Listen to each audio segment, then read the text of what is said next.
Okay, great. Well, everyone, we're excited for you to be here today and to kick off our AmeriCorps Boot Camp training series.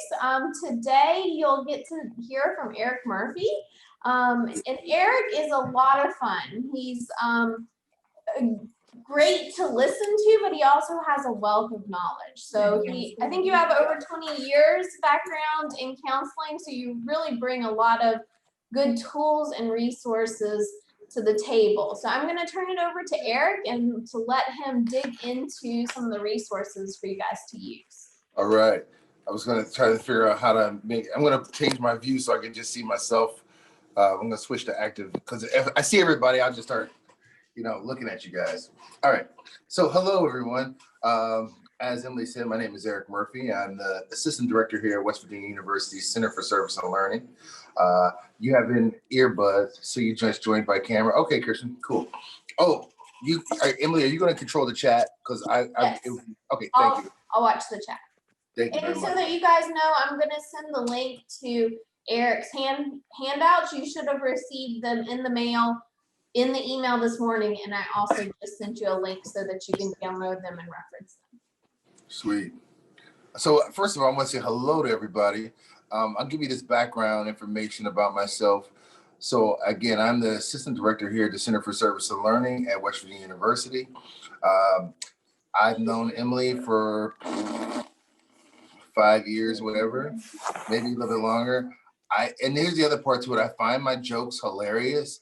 You may not find them funny at all. They're straight up dad jokes. Don't judge it. So I want to tell you that part. The other part to it is,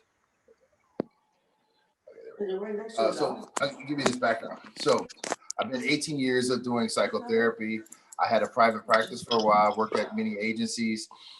And one of the things that I like to do is to help people who do the type of work that you do understand why you will attract certain people to your life.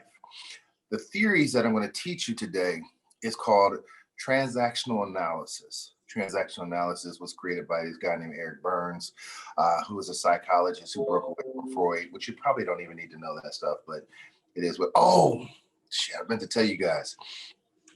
I'm working diligently in 2020 to not use profanity, but I love it. I just want to let y'all know that, but I see babies on here, so I'm gonna really work hard to say stuff like, dang it, or poo-poo, you know what I mean? Something like that, just because I think poo-poo sounds funny. Okay, that's that part. All right, so you guys, so one of the things that I want to make sure I do here with you today is I want to provide you with a tool, a couple different tools to help you to navigate your life effectively and understand why you will attract certain people to your life. And I know there's a couple young people in here, so we have a couple little people who are like 7 or 8, maybe 4 or 5, but then we also have maybe a couple 13-year-olds on here, and also some people in their 20s and maybe in their 30s. I definitely think this could be helpful. It's one of those things where you go, okay, how can this support you? Have you ever caught yourself attracting the same type of people all the time?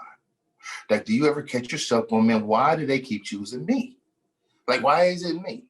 Why am I the helper? Why am I the person that everyone keeps asking to do these different things? Today, I'm going to help you understand why. And I'm also going to help you understand how to set it. Well, I think the best way I can say it is if you've ever seen the movie The Matrix, what I'm helping you do is unplug. Those people that you believe make you mad, sad, or frustrated, I'm going to help that not happen anymore. And you may not believe me, but I will tell you I got about a 95% success rate in helping people with that. Aisha, I see a nice little person there. How old is that little person behind you there, Aisha? Miss Tolliver, how old is that young person? She's 7. 7? Yes. Okay, great. This will help you. Oh man, Got another one right here. She's 7. This one will be 8 soon. This one's in November 19th. Nice. Okay. November 19th. We're almost Aquarius. That's okay though. You could be my friend. Here we go. So you guys have taken did you guys take the assessment tool already? If you have not taken that assessment tool, do you have access to that assessment? That would be the document that Emily sent out to you guys. Everybody have that? My screen so that you guys can see it. It'll look like this document. You should have got it both in your paper packet that you received, your email this morning, and then I put it in the chat message. So go ahead and pull it up so that you can work on it. So now the one thing I want you to remember about this assessment, you see the instructions there. So what you're going to be doing with this assessment tool, you only have 17 questions. I want you to not take your time and do it. I want you to just go through it. You have to answer each question twice. You're going to put a 2 next to the answer that best fits you and a 1 next to the one that next best fits you. So let me say this again. For each question, you will answer it twice. You'll put a 1 next to the one that kind of fits you and a 2 next to the one that definitely fits you. Does that make sense, everybody?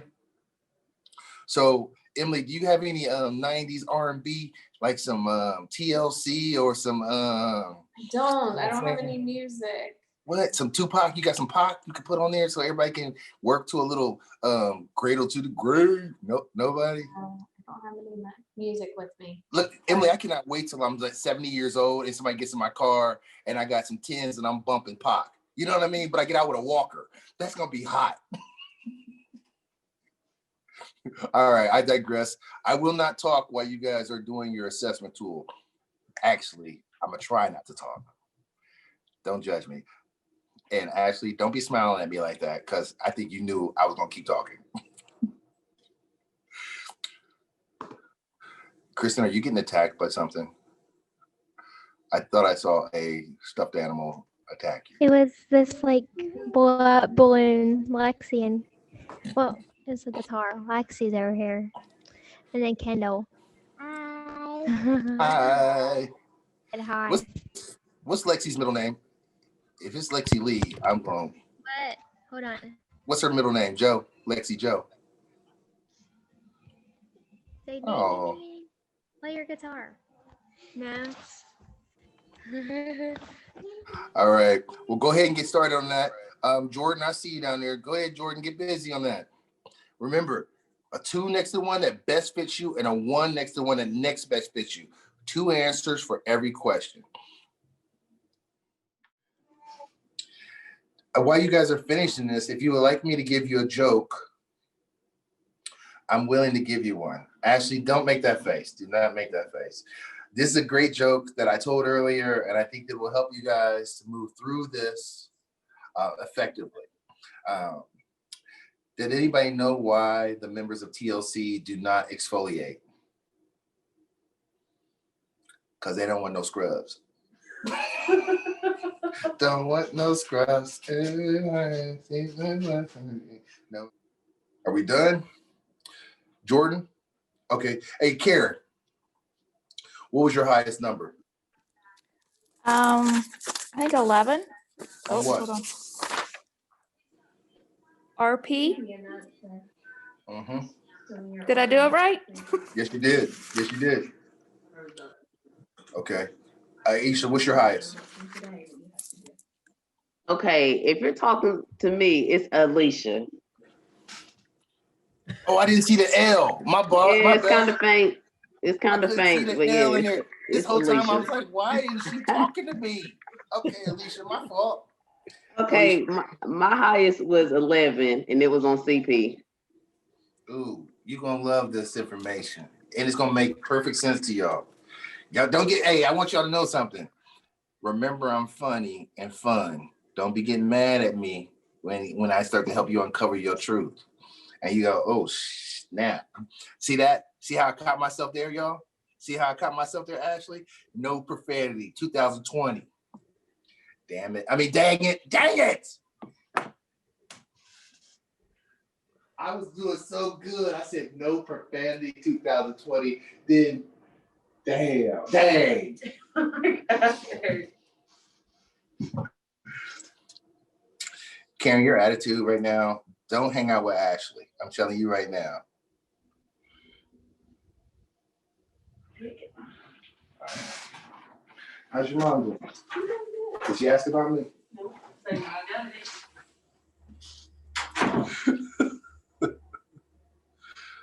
Jordan, you done with yours? Yeah, I don't have the paper printed out, and I tried to do it on a separate piece of paper, but I got totally lost with like tiling and stuff. But I It's did okay. questions. Okay, when I explain it to you, you'll be good to go. And when you can print off from the link, you can print off a hard copy and go through that. And Dale, I would definitely recommend you give your son a hard copy of that hard copy, so then he could take that and kind of get a deeper understanding. And I can share some stuff with you, Dale, also, because he's going to have, when he does it, he's going to have probably very even numbers across. And it's only because at 13, you're still at identity versus role conformity. So you don't know who you are. He doesn't have, he does not have even numbers across. Well, so here's the other, but there's a bunch of variables I could give you. He doesn't have even numbers across? No, his highest number is a 16. And what is it under?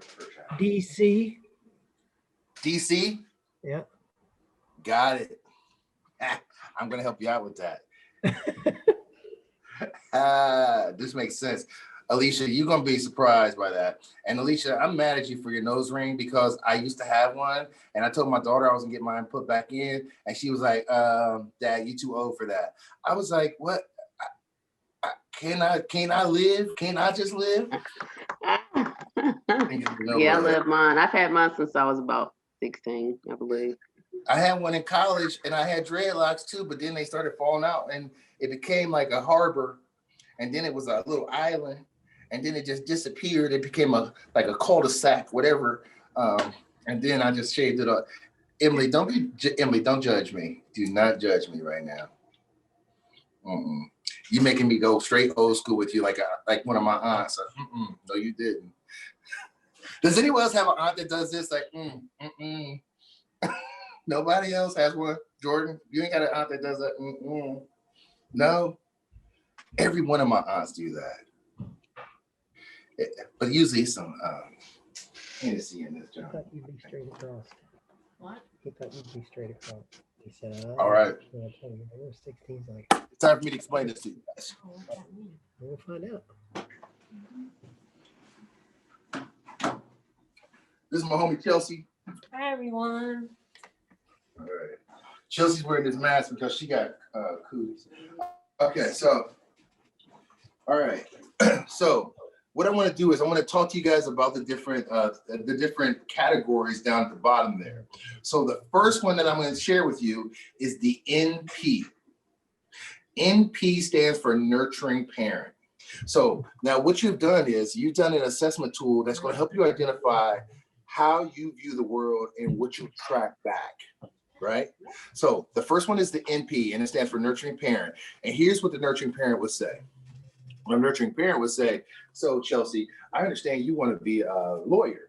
I know some people I can hook you up with that have a law firm. Some of the people that work there are jerks, but I can definitely plug you in if you like. Would you like me to hook you up? Yeah. All Chelsea will feel is me supporting her going in the direction she wants to go in. That's all. So what, in other words, my ego is not invested in her success. She's making a choice. I know the resource, and I'm just going to help her go in that direction. Does that make sense? In other words, I kind of don't even care. I just got a resource for her. So my ego is not invested in her success. I'm just the plug. I'm just trying to plug her in, right? I'm just a resource. So that's my NP. My next one is my RP. My RP stands for rescuing parent. My RP ego state says, hey, I understand you want to be a lawyer.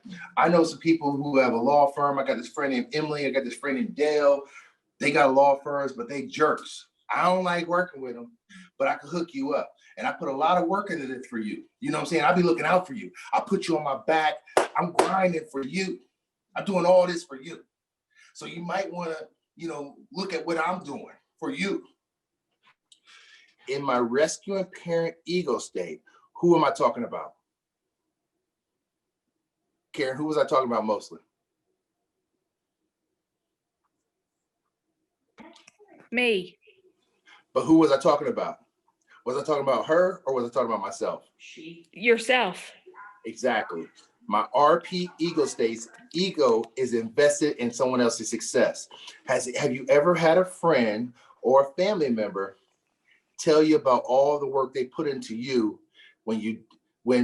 or a parent that put a lot of work into you and they want to tell you about it and you never asked them to do it? Or that friend who likes to blow up your spot and talk about the clothes that they let you borrow? Or just that person who needs to let people know the effort they're putting in to make somebody better. It's almost like clout chasing, but really what it is, honestly, the rescuing parent is the helicopter parent.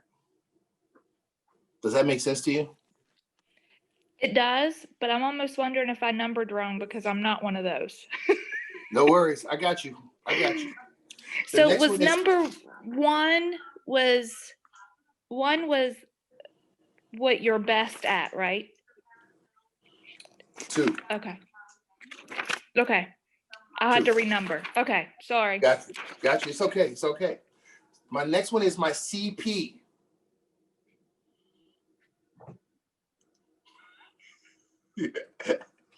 Ashley, you looking like, Alicia, you looking like, okay, what is it?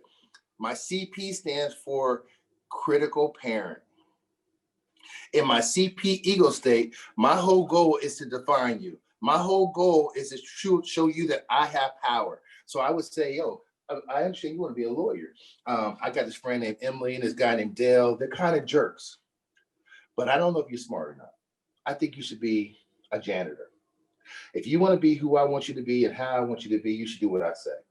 So in my critical parent ego state, my whole goal is to define you. Excuse me.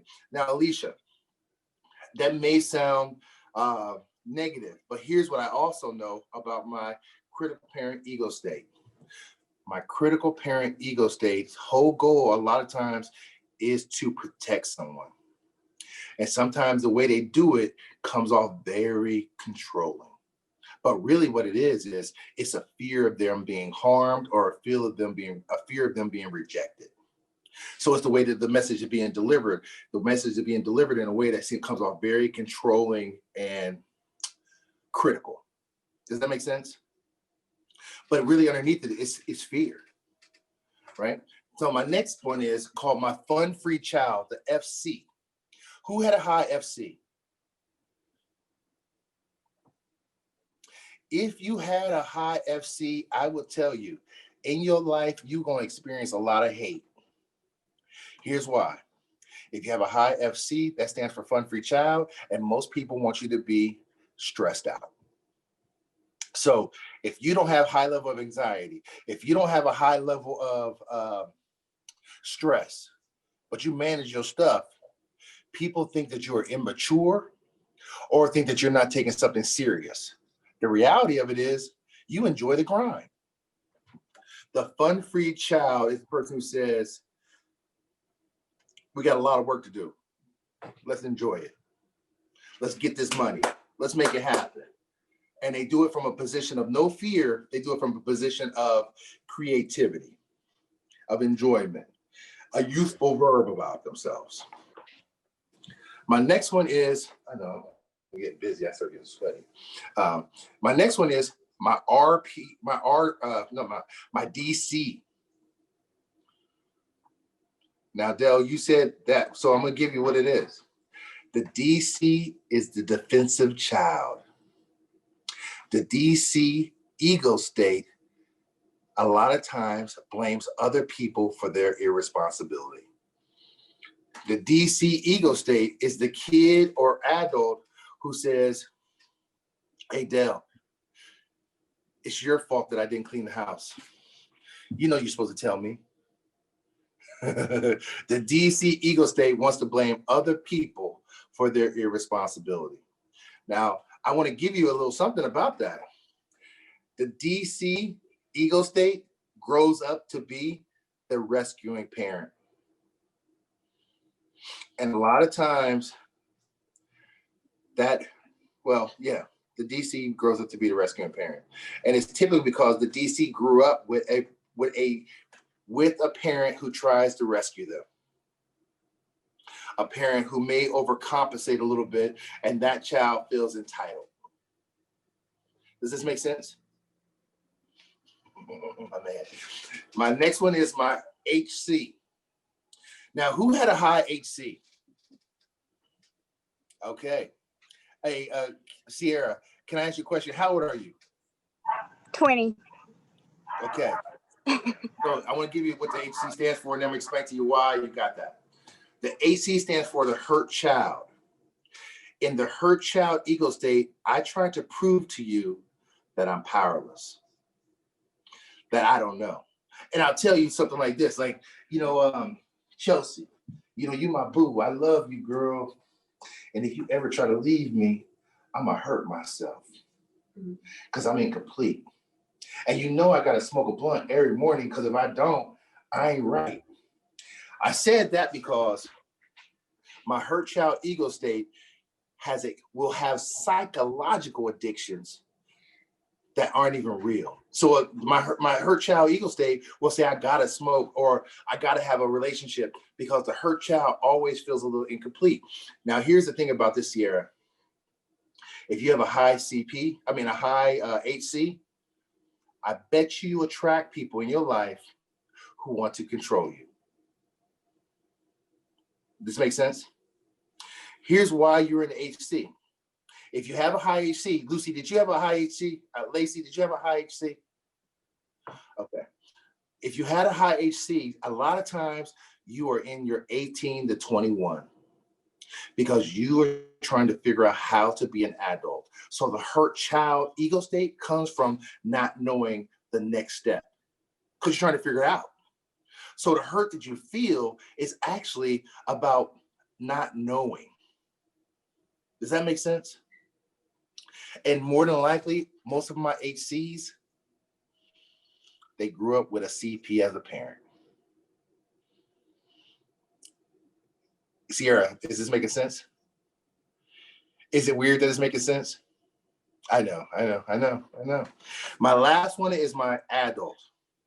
My adult, if you've ever watched Big Bang Theory, my adult is my Sheldon. My adult is logical. My adult says this plus this equals this. It's basic. And my adult is cold. There's a philosophy called the Stoic philosophy. Yep. The Stoic philosophy is that of logic. There is no emotion in it. So Sheldon on the Big Bang Theory seems very unemotional, and it's only because it doesn't equate into the equation. Mr. Spock was also a Stoic, right? Does this make sense? All right. Hey, Eric, question for you. What do you consider a high score? Your high score? Your high score. It doesn't matter if it's... It doesn't matter. It's your high score. And it's your top two high scores are the most ego states that you probably utilize the most. Your top two.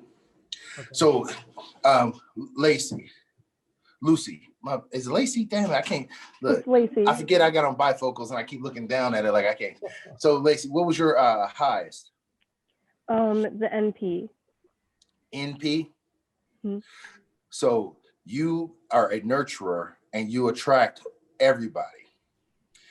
Here's a challenge for being a nurturer sometimes. Sometimes you can lose yourself in your nurturing of others and put other people in front of you. And I want to share something with you, Lacey, because and other people hear this. Listen, I want you to hear. You have to know something about this, Lacey. I'm going to ask you a question, Lacey, and I'm going to put this out for everybody. Lacey, give me your top two priorities. God and family. Okay. So I'm going to give you something information about that, right? Here's my challenge with that. I'm going to ask you the same thing, Sierra. What's your top two priorities in your life?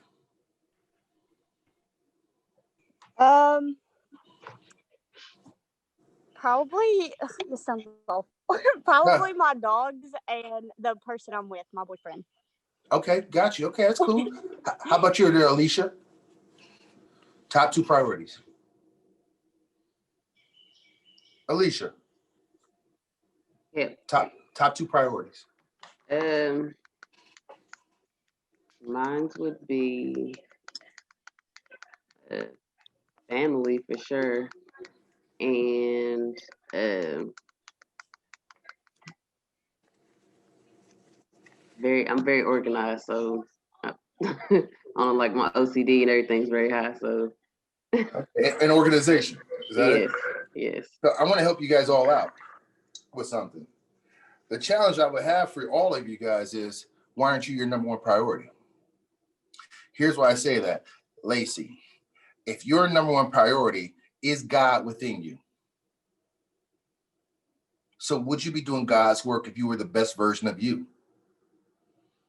How about you there, Sierra? If you were the best version of yourself, would you be the best dog mom? Yes. So, and your boyfriend, right? Mm-hmm. So you said your boyfriend is the number one priority in your life too. Here's my question for you. If this was your self-esteem, who are you handing it to?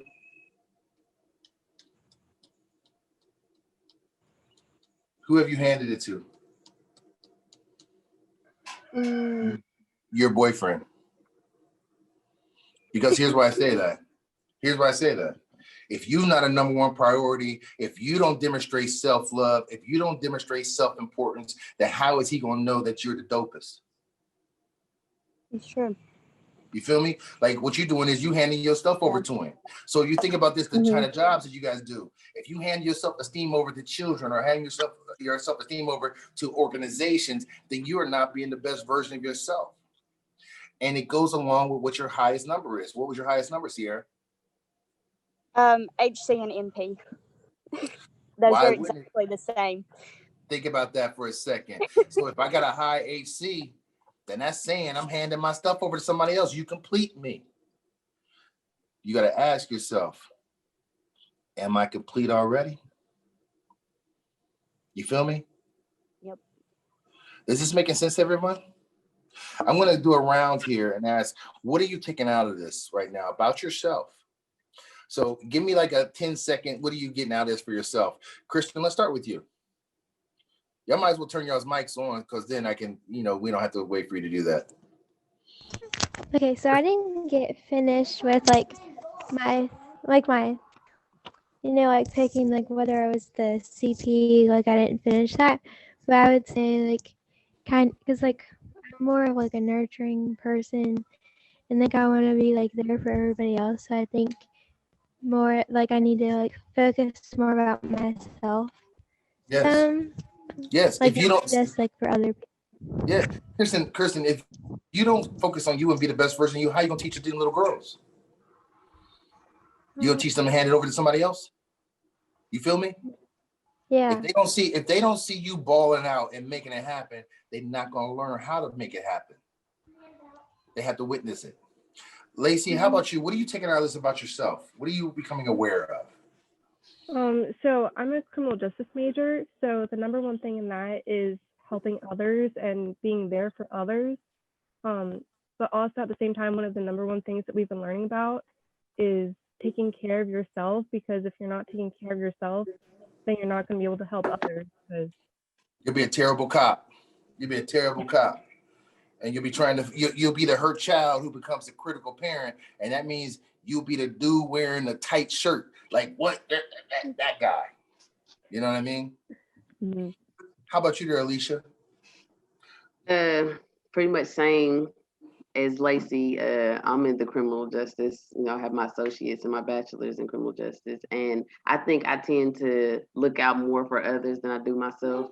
So I think I need to start focusing on myself more so that I can be more help to others. Alicia, let's keep it real here. You attract a lot of dudes you gotta fix. You know what I'm saying? Yeah. You know what I mean?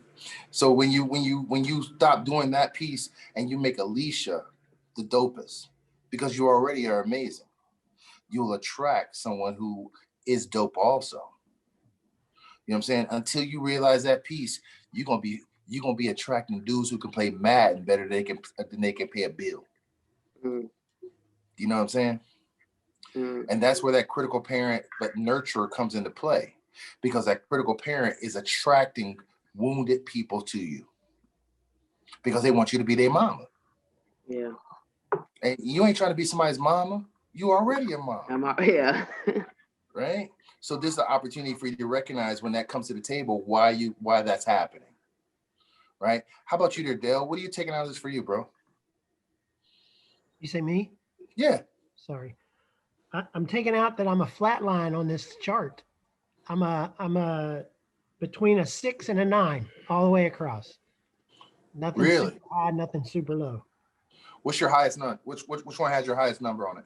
The defensive child and the critical parent are both 9s.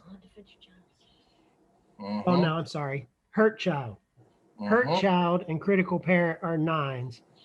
And the defensive child and the nurturing parent are 6s. So that's my bottom, and then the other 2 are my top. Hey, Critical Dale, is this a second career for you? Oh yeah. So Dale, the hurt child ego state that you're dealing with is because you're entering into the unknown. Second career, it's a start over. To start over, there's hurt. So it's dealing with the experience of the new experience is why you have the high hurt child ego state. And the critical parent piece is because you're of a certain age that you say, well, this is how it's supposed to be. But then you're also dealing with hurt. So it's going to be an irony of going back and forth. Hence why your kid is going to play the defensive child, because he's going to play with your ego states. And he's going to manipulate you, and you're going to get mad about it. Does this make sense? Yeah. All right, brother. How about you there, Jordan? What are you taking out of this for you? I finally did it like on paper, and I got my highest were 10s for 2 of them, which was the hurt child and the nurturing parent. Does that make sense? Yeah. What I was saying to everybody, does that make sense to you? Mm-hmm. How old are you, Jordan? I'm 20. You trying to figure it out. And here's the thing about this. Understand something, Jordan, and I'm going to tell you this, and you got to know this. You're going to fail. When you fail, get up, wipe yourself off, and learn from it. If you believe that I should not fail, you are crazy. Failure is a part of success. Understand what I'm saying? Learn that early so that you don't get yourself caught up in anxiety about what should be, and so you can embrace what is. How about you there, Karen? Karen, this whole time I thought you had cornrows. No, it's just up in a tail. Okay, I thought you had cornrows. I said, oh, Karen, girl, okay. No, it's called remote learning. Word. Karen, what did you pick out this for you? I'm kind of in a situation, I'm 39, so I've kind of changed roles over the last couple of years. I worked in the university setting, then I came home, ran my own electrical business, and now I work 3 different part-time jobs. So when I redid my numbers, it came up hurt child, but my childhood doesn't really play into that. But after you talk to Dale, this is kind of making sense now. And then I had 9 and 9 on NP and A. Yes, that makes So sense. I'm kind of taken from it. I have an 18-year-old now, just turned 18. Reading the different categories, I'm like, yeah, I'm nurturing all along. I've kind of given him the steps. I got so yeah, that's why I was kind of like, oh, I'm not really a rescue parent, because our philosophy in life is you get out what you put in. Yes. So my daddy from McDowell County, I understand that. Yeah. My daddy from McDowell. I said that right. You heard me say McDowell, not McDowell. I got that right. Karen, thank you very much. Let me keep it moving here. Sierra, how about you, dear? What are you taking out of this for yourself? I think that I've always had one of those personalities that instead of dealing with me and my issues, I've always dealt with everyone else's, so I could take the focus off of because it's what made me happy. Not having to deal with my problems and dealing with everybody else. I could see road. Yeah, but you know what, Sierra, you full of it though. You just lied to me, because you know what you said helping other people made you feel happy. No, it didn't. It was an escape, so you didn't have to deal with yours. Yeah. That's not making you feel happy. That's numbing. Yeah. So I just know that that's something I just need to work on, is like actually feeling what I need to feel instead of pretending it's not there. So Sierra, here's the crazy thing. What would you get out of feeling? Would you be a human? Would you not have to Yep. bottle it up? Mm-hmm. Would you be able to express yourself truly? Yep. Who would benefit from that? Me and everyone around me. Who would be holding on to your self-esteem if you did that? Me. That's what I'm talking about. You feel me now? Like, it's funny, I'm jokey at first, and then it should get real all of a sudden. How about you, Ashley? What are you taking out of this for you, dear? I was the FC. It was my highest score. Are you used to people hating on you for being fun? I don't know so much that I think it's kind of like I've just been through like such a life altering experience from a few years ago. Like I've matured, I'm older. So I'm 34 now. And so I think everything that I went through has brought me to this place now where I don't dwell so much on things like I did when I was in my 20s. Excellent. You know? Excellent. Yes, I do. I truly understand what you're saying. And that right there, your mentality on that is going to help you to keep a healthy boundaries in regards to your service area and the people that you're going to run into, because you're going to be very attractive to them. Yeah. But you'll be able to set a healthy boundary because of the nurturing parent ego state that you live in. How about you there, Melissa? Thank you, Ashley. How about you, Melissa? I can't see you. Dang it. I'm sorry, my phone's broke. The camera. Okay. Melissa, what are you taking out of this for you? I was trying to pull up the paper. Oh, no worries. What do you? It's just from your own thought. I'm just looking at my time wise, and I just want to make sure I have enough time to make sure I get through everyone. Right. I think I need to, work more on putting myself first. Okay. Melissa. Yes. Remember, I said this to you. We're not talking about being Gucci'd out, poloed out, none of that. We're talking about having self-interest. It is not about this. It's not about the adornment. It's about filling the cup with things for yourself so that you can be able to, serve others in a way that's effective with a healthy boundary. Does that make sense? You know what I'm saying? Because you may have dealt, and I'm going to say this to all you guys. Y'all, is there people in here who have dealt with some trauma? Because I hear it. Here's what you got to know. You dealt with some trauma. Dealt with trauma. That is past tense. You are here now. Allow yourself to embrace the present moment and realize that you are capable and not just a survivor. You have the opportunity to thrive.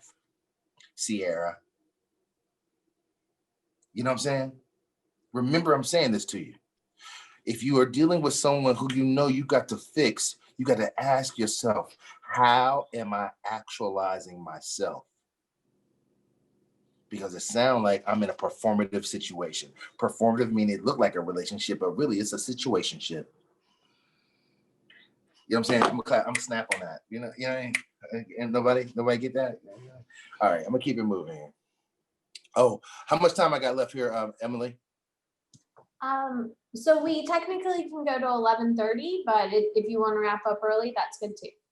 We're gonna go to 11:15. We got you. All right, let me get other people. So does anyone else want to share what they got out of this? Candy, Trenton, or Molly, or Brooke?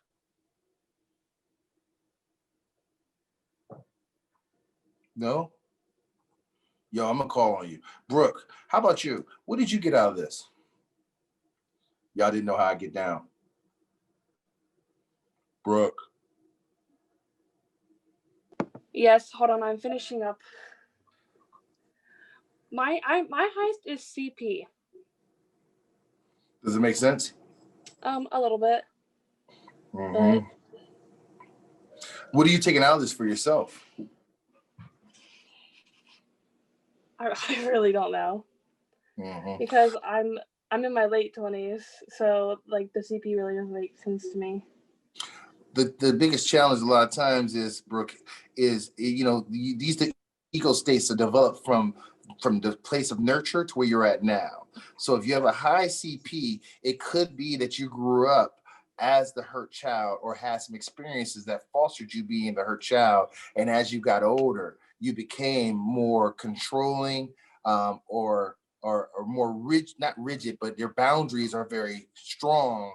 And maybe that was about protection. A lot of times the critical parent and her child come from unresolved past trauma. Does this make sense? Yeah. Got you. Okay. Trenton, how about you, Trenton and Shayna?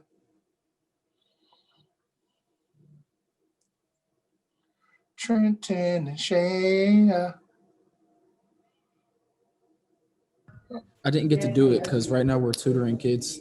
Okay, no worries. Do it later on and then we can talk.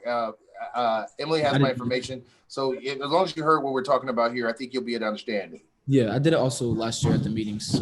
Oh, that's what's up. Okay, Trenton, thanks, bro. Oh, yeah, I remember you, bro. What's up? Yeah, how you doing? I'm living my best life, son. I feel it. Life. You know what I'm saying? How about you there, Molly? When I did it, I actually didn't get to finish it because Molly, without you can hear me? Yeah. I can't see you though. Oh, I'm sorry. Molly, you tripping. I get camera shy. But when I did it, I got FC, and that was my highest so far before I was able to finish it or whatever. And I was also talking to Quinn before I even told Quinn what I got, because he's here with me.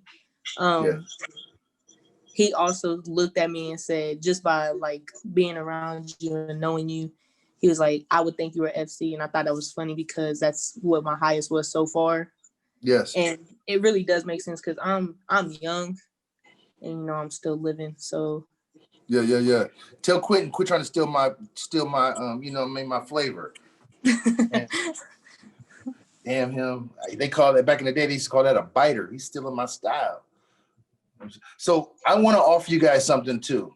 Now, this is a hard one, and this is the end of this. And I want to give you guys something. This is I used to say I'm gonna give you the red or blue pill. I'd be like, I got this blue pill for you. But then when I said blue pill, all these people started laughing. I had no idea why they was laughing. And then I was like, oh, I'm gonna give you the blue pill. And somebody in the audience was like, yeah, you trying to take us all the way up. I said, all the way up, what? And I was like, oh, nobody. Come on, I'm hilarious. Y'all need to get with my humor. So instead of giving y'all the blue pill, I want to offer you the red pill. Here's my question. How many of you guys, you don't have to tell me who the person is. How many of you guys in your life have somebody mad that makes you mad, sad, or frustrated? I'm going to give you some cultural terms. Somebody you want to smack the black off of, or somebody you want to smack pink like a pig. I learned the pink like a pig from my friends in McDowell County, and smack the black off of, I learned that from my mama. So how many of you guys got somebody in your life that you know when you're around them, you immediately get pissed off? Or you know they're going to say something crazy that's going to frustrate you. Now, that could be that relative that don't think that you know that they on pills. It could be that person in your life that you know is a closeted alcoholic, behind closed doors alcoholic. That person who parentifies you, makes you the most responsible person for everybody else. Or that dude or partner in your life who you know the most what you get out of it is sex. Other than that, you don't get nothing but drama. And you know who I'm talking about. So one is they are a total jerk. They're total terrible. And 10 is they're amazing. Now, these are people who make you mad, sad, frustrated, want to smack the black off or smack pink like a pig. Now, I'm going to give you some examples before you give me your numbers. I love my cousin William. I love him. He is my dude. But for some reason, he liked to steal spoons. Now, I don't know why he liked to steal spoons because it sounds crazy as hell to me. Like, I bought my spoons from Gabe's. So they stainless steel. They not silver. They spoons, right? It could be the crack. I don't know. But it could be. It could be the crack. He a one. Every time he come around, I got to get plastic sporks. You know what I'm saying? Because he be stealing stuff, right? Now, here's somebody else. I'm going to give y'all that he a one. Now, I got one more person for you. It's my mama. Now, I love my mama. Don't nobody say nothing crazy about my mama. Karen, Jordan, Sierra, Alicia, Lucy, Lacey, Kristen, don't you say nothing about my mama. Dale, don't say nothing about my mama. She a solid 3.7. She had 3.7. Every once in a while, she like to call me and tell me that my wife's a bitch. Like, I'm like, where did that come from? Out of nowhere. That's why she had 3.7. Now, I want you to think about this for a second. Who in this room has a 1 in your life? Who has a 2? Who has a 3 in their life? A 4 or a 5? Now, if you have a 1 in your life, don't tell me who it is. Just say something so I can see who it is. Who has a 1 in their life? Nobody? Okay. Who has a 2? Who has a 3 in their life? Okay, Karen, you have a 3? And you believe they make you mad, sad, or frustrated. I want all you guys to listen to this. Alicia, I want you to hear this. Karen has a 3 in her life and she believes that person makes them mad, sad, or frustrated. And I'm going to tell you, Karen, it is not true. It is you that makes you mad, sad, or frustrated. Here's why. You want them to be somebody they've never been. You have your expectations out of line with reality because you have a hope for them to be better. And you're not grounding yourself in the truth. You see the good in them, but it nullifies the facts of what you deal with. Does that make sense? When you have your expectations in line with reality, then you will be able to set healthy boundaries. I know my mom gonna call me and say something crazy about my wife every once in a while. And when she does, I say, Mom, I love you. What did you get at the store today? Because why would I get upset about her being a 3.7? She's been with my whole life. When my cousin comes over, I love him dearly. I make sure I go to Wendy's and have some sporks because he like to steal shit. Why I get mad at him? I love him. And if I want to have a healthy relationship with people, then that action is on me and the boundary is on me also. Sierra, this makes sense? You're a beautiful person, Sierra. If you don't choose people who see how beautiful you are on the inside, you will choose people who will be performative and it will be surfacey and you will never feel fulfilled. You understand what I'm saying? Because you will be doing it to yourself. So working with Education Alliance, if you do not fill your own cup up with you, you will catch yourself blurring the boundaries of what your responsibilities are. Because you want to do it for yourself. Like, this is what I need to do. Because you're not doing what you need to do. Does this make sense, everyone? Is this helpful? Interesting? Excellent. Emily has my information. If there's anything that I could offer you, if there's any questions you have, if this opened up some things for you and you are looking for some resources to help you to deal with that more effectively, please contact me. I know some very dope therapists. And the other part to it is you will have me forever. I am a consultant and I will consult with you and I will give you a solid 15 minutes of fiery therapy for free. But I'm gonna tell you, I'll be on the clock like 15 minutes and I mean that. You know what I'm saying? I got you. Sierra, Karen, Jordan, Alicia, Lucy, Dale, Kristen, Jordan, Ashley, Melissa, Molly, Trenton, and Shayna, Brooke, thank you guys very much for allowing me to be helpful. If there's ever any time that you need to contact me, please don't be afraid to do that. Emily has my cell phone number and I will take your call. Know that. And it's not because I'm wearing a cape. It's because I have a skill set that I want to share. That's it. Cool. Yo, everybody give me some deuces. Thank you very much. Thank you. You're more than welcome. Hey guys, Peace, I want to add something, Eric. Yeah. Hey, just as a testimonial, a few years ago when I first was a mentor, I reached out to Eric because I had a kid that was driving me absolutely crazy and I couldn't figure it out. I'm here to tell you, give him a call, interact with Eric. He will give you some great advice and it'll lead you where you weren't thinking to go with that kid, but it can help. Thank you very much, Dale. I did not know that it was that effective, and I appreciate that. Absolutely, yeah. Yo, hit me up, yo. And I say this for real. I got a healthy boundary. Don't think I got a Captain Save 'em on my back, because I don't. I'm a healthy dude that just has a skill set that I get to share. I am not a therapist. I am Eric, who has a skill set of doing psychotherapy, and I want to share it with my community. That's what I got for you. You know what I'm saying? I'm gonna walk my walk and be genuine with it. That's why I use my vernacular, because I choose not to sound like anybody else. I like to sound like me. And I grew up on Tupac, so I don't know no other way to do it. You know what I'm saying? And that's how, and it's the best thing being on college campus. Sound like me. It feels awesome. With that being said, peace to everyone. Y'all have a beautiful day. Emily, thank you for inviting me.